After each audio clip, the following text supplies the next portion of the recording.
with another video. This video is going to be looking at Manchester City versus Dortmund in the Champions League. Manchester City progressed past Dortmund into the semi-finals, and before we get right into it, just my book is out. The cover of my book is my profile picture. The book is out. It's on Amazon. I'll post a link below for everybody who wants to check it out, and our members all receive a free copy of the book. So if you want to become a member and have access to exclusive content, that would be great. Check that out as well, and check out Keyframe, which is how I'm going to make the second half of this video. So when we get right into it, Manchester City lined up with a 4-diamond-2 with their wide wingers creating height and width, especially in earlier stages of possession. Dortmund countered with a 4-4-2 higher up the field, but soon became a 4-5-1. Some of the triggers for the fullbacks moving narrow and moving deeper was the ball side. Often Walker or Zinchenko would drop deeper to create an asymmetric back three, again staying with the diamond formation in the midfield to start off with, and then the wide rotations would initiate with Foden coming narrow, Zinchenko going higher, and the same being true with Mahrez and Walker. One would occupy the width and one would be the height.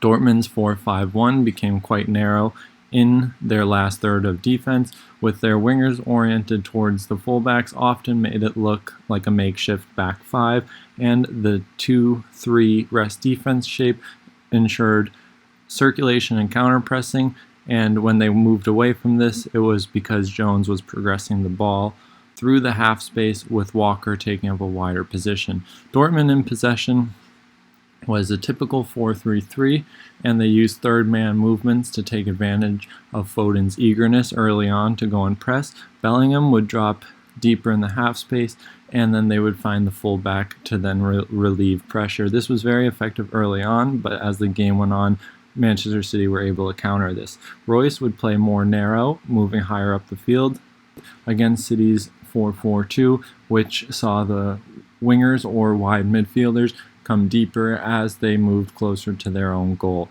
So now we're going to move into the keyframe aspect of the video. Alright, so moving on into keyframe.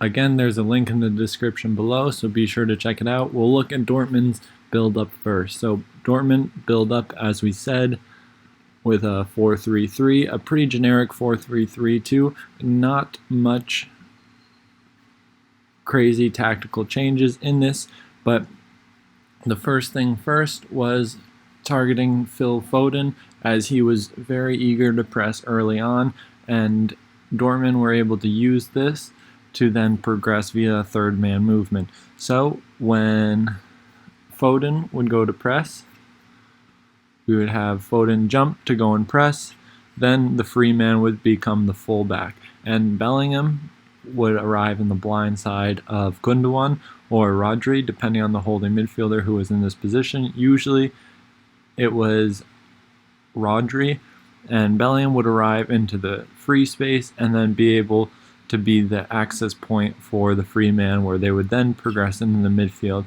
And as we take a look at Manchester City's defensive shape, they played a 4-2-4 higher up the field, or a 4-2-2-2, depending on how you want to look at it. So when they do become very aggressive, their wide midfielders do push quite high, but they maintain good horizontal compactness, trying to secure up the space in between the lines, especially when the Dortmund midfielders became advanced. The staggering of their two forwards tried to ensure that Dortmund wouldn't have access into the pivot from early stages of build-up. So now, when Manchester City retained possession of the ball, we saw two center defenders, primarily playing with two center backs rather than going with a rotation to create a back three in possession. Stones and Diaz were the partnership for the game, and here we see a midfield rotation, which is where most of their movement happened. Gundogan coming deeper from his advanced position, allowing De Bruyne to then move into the half space, and Bernardo Silva then taking up a more central role. So sometimes what Manchester City would do, they would also have Phil Foden inverted. He's just off your screen here.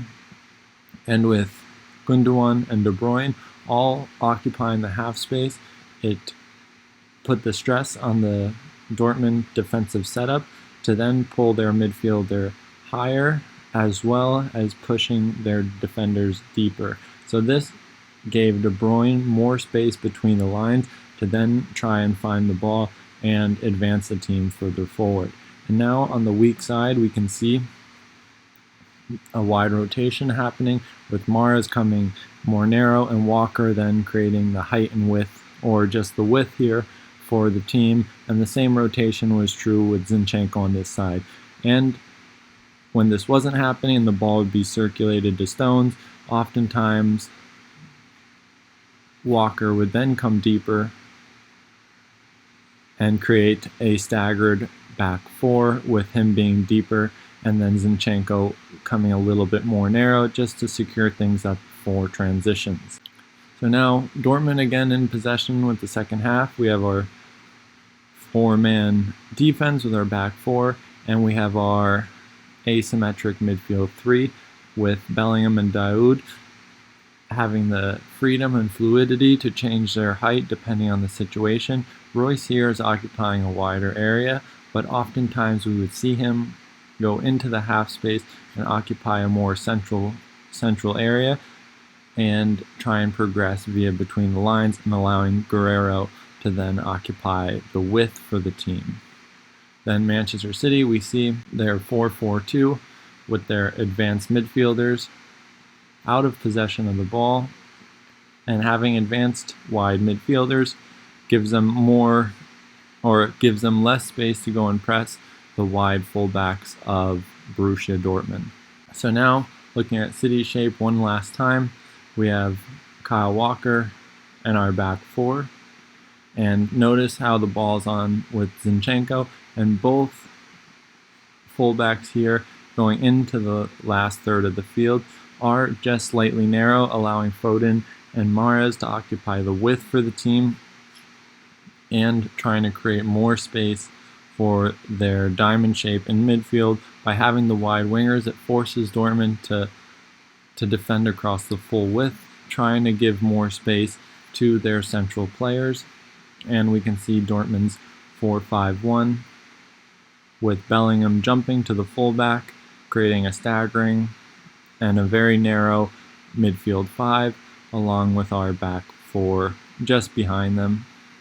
And then Haaland was their outlet to then try and transition quickly into the final third.